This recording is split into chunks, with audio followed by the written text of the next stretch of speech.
Дараагийн мэдээг танилцуулъя. Албан ёсоор нэгч улс хүлээн зөвшөөрөөгүй Транснистр нэртэй улсад өрөндийн орны жуулчид ихээхэн сонирхож айлчлах болсон байна. За Ленины хөшөө Путиний ил загтал Т-34 нэртэй танкийг үзэг гэвэл Транснистрийн улсад очих хэрэгтэй гэсэн ийм мэдээлүүд гарч байна. За албан ёсоор Приднестровын Молдавын бүгд найрамд улс гэж нэрлэгддэг Транснистр нь зөвлөлт холбоот улс задарсны дараа өрмөнтэй дахин нэгдэх ийм боломжтой үйлдэл үүссэн. За үүнээс болж бол 1990 онд Молдаваас салан тусгаарласан. За тус улсыг дефакто засгийн газрыг олон улсад бол огт хүлээн зөвшөөрдөггүй. За Молдавын нэг хэсэг гэж улс орнууд үтсэн хэвээр байгаа. За Молдав болон Өрмөний хооронд 1992 онд гал зогсоох гэрээ байгуулагдсанаас хойш тус улсад Оросын 1500 орчим цэрэг байрладаг. За Транснистрид аялахгүй байхыг улс орнууд иргэдтэй анхааруулж байгаа ч гэсэн тус газар өрөндийн зуулчдын хувьд алдартай газар болоод байгаа юм байна. Приднестровын Молдавын бүгд найрамдах улсын гайлын холбоо ирж буй зуулчдын тоог бүртгэсэн байна. За сүүлийн 2 жилд зуулчдын тоо 2 дахин нэмэгдсэн байна.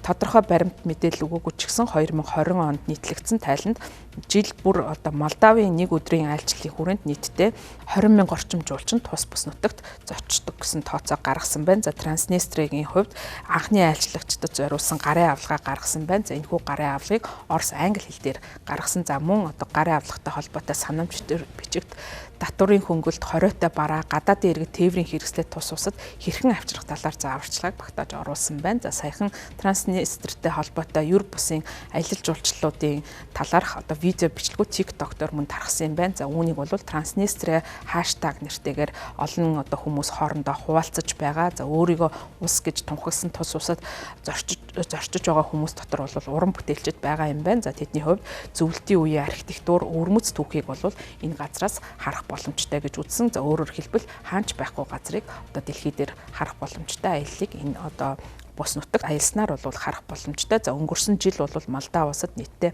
67631 гадаадын зуулчин ирсэн. За энэ нь бол 2023 ондтой харьцуулахад 55.1% өссөн үзүүлэлт боловч өнгөрсөн жил 94 сая жуулчин хүлээн авсан Испани зэрэг улстай харьцуулахад бол харьцангуй бага тоотой байгаа юм. За Молдавт айлчлагынхаа хажуугаар Транснистрийг сонирхож жуулчид айлчилдаг. За онцлог үйл явдлууд тэнд очиод ямар үйл явдлуудад хамрагдах боломжтой вэ гэхээр Днестр голын баруун эрэг дээрх 15 дугаар зууны үеийн Бендери нэртэй цайзад очиж болох юм байна. За мөн Тираспол нэртэй нийслэлийнх нь төвд байрлах зөвлөлт холбоот улсын хуучин цайзад үдийн хоол бас идэх боломжтой. За олон нийтийн мэдээллийн хэрэгслээр сонирхол татсан номын байшин нэртэй жижиг номын дэлгүүрт мөн зочиж болно.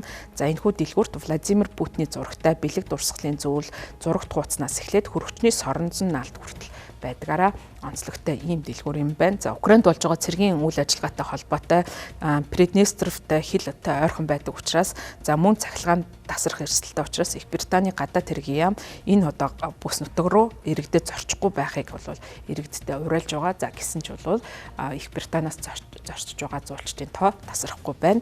Энэхүү аялалтай холбогдуулан Pearl Lemon Adventure нэртэй компани захирал Дипак Шукла аялагчид бол төгс зураг авах газруудаас залхаж байгаа. За тийм учраас өвөрмөц газруудыг сонирхож байгаа. За үүний нэг нь бол Транснистрия болж байна. За мэрэгчлэнүүд бол бүх зуулчдыг албан ёсоор нэвтрэх цэгүүдийг ашиглах, аяллаа баримт бичгийнхаа хувилбарыг биедээ авч явах, цэргийн болон засгийн газартай холбоотой альва байгууламжийн зургийг авахаас татгалзахыг уриалж байгаа. За энэ бол нөхцөл байдлыг бас хүндрүүлэх магадaltaй гэж үзэж байна. За Транснистр болон Молдавын хооронд хурцтмал байдал үүссэн ч гэсэн тус улсын албан ёсны аялал жуулчлалын зөвлөл вебсайт дээр бүс нутагт энэхүү Транснистрийн бүс нутагт очлох талаар бас зөвлөмжийг өгсөн хэвээр байгаа юм байна. За Транснистрийн хамгийн чухал хот болох нийслэл Тираспол нь өдрийн аяллалыг бол санал болгодог. Орон нутгийн аялал жуулчлалын компаниуд энэ талаар дэлгэрэнгүй мэдээллийг өгдөг. За мөн түрүүнд дурдсан Бендери болон зөвлөлтийн үеийн хөшөөнүүдийг заавал үзэх ёстой жагсаалтуудад оруулсан байдаг. За Транснистрийг одоогийн байдлаар Абхаз, Өмнөд Осетийн улсууд тусгаар тогтносон гэж